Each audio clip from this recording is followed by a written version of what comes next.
Oh, Jose, kumusta ka naman dyan? Okay, Mars, ang sa tuyang bagong kapamilya na si Michelle, may itutok doon sa tuya na baile. Inyan pigapon na belly dancing. Michelle, pwede ba ako dyan mag-belly dancing?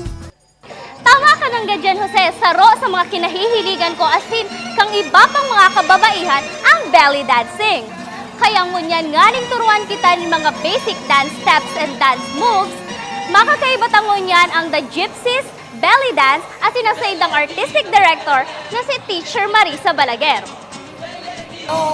So, ano po ba ining kahalagahan, ining belly dance? Ano po ba?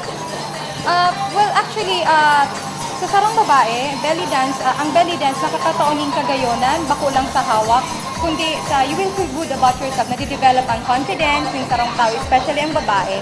And then, as to health benefits, it is used for slimming, trimming, and toning down of the body. And nare-regularize or nano-normalize ang monthly period. And then at the same time, duman sa mga mag-akion and then gustong magka-aki, belly dancing is used for fertility. Kasi ang movement is more on the gradation of the hips and then preparation of the tummy. Kaya nape-prepare ang sarong babae for giving birth. So yan ang pinaka-basic actually. Actually, may mga naghahapot po digdi, ma'am eh. Di ba po ang belly dance is alam na sa kababaihan lang? Yes, So, oo. pwede po ba ini sa mga lalaki man na muyaman mag-belly dance? Definitely, pwede po ini sa mga lalaki. In fact, sa kuyang grupo, ay pa akong members na lalaki ng duwa. Iyan ang ikinagayon, sarong kagayonan kang belly dancing because this is not only limited for girls only. This is good for all for all sizes, shapes, and gender. So, regardless kung lalaki ka or babae ka pa, as long as you have the passion for it and willingness for it, pwede kang mag-adal kay it. So yan, data na po yung ipapahalo yung Teacher Maris. Mapatok doon na kami nila.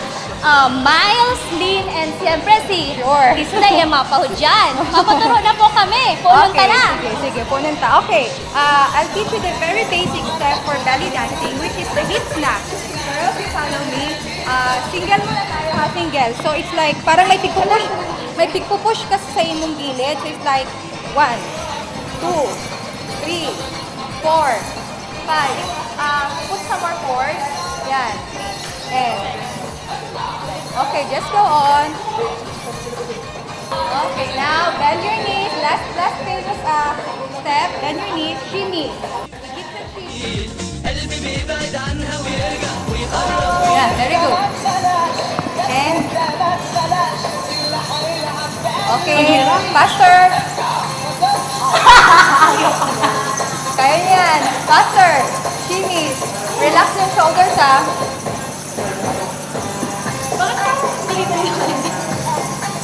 Okay. 1, 2, 3, 4, 5, 6, 7, 8. Okay. Yay! Yan, thank you very much, Teacher Okay, Maris. my pleasure, Yan. my pleasure. So, effective exercise. Yun nga, yun din ang nakabidigdig. Yan. So, yan, ma'am. So, mga muya or interesado man mag-belly dance, sa imo namin ka mo pwedeng makontak. Okay, for those coming from the first district, iba po ko ning studio sa Tabaco, MS Dance Studio. You can contact me at 0999-900-2170.